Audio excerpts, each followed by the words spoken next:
Alden Nicole plate for BYD. Into the discipline of running and cycling in the past year, and right now this is the application. I'm just really proud. Yan. Sali si Alden. Excited at the same time, like what Will said, terrified because of our pressure master. Nico here says right after the orientation, we have the podium. Kasama si Alden sa BYD Ironman. 70.3 sa Davao. Yun. Kasama sila Nico at Will.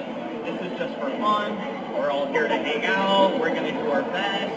And if it's healthy, but then Nico goes in the back after, behind all the cameras, and he says, we have to win.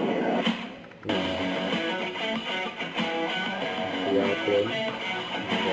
Si Alden. Here for the Ironman relay triathlon. Something for the folks in the community. Ano naman yan?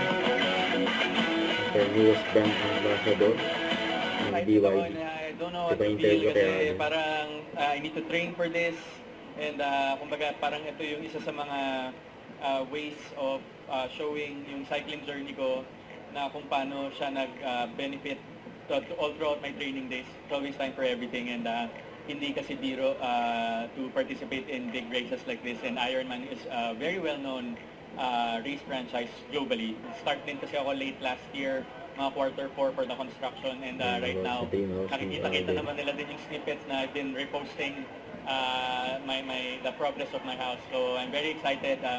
Something to look forward to at the same time. Parang isa rin yun sa mga reward ko sa sarili ko with all the hard work that I've done in the past years. Don't forget, subscribe, click the notification bell for more updates. Easy switch or the action live. Stay tuned for more videos. See ya.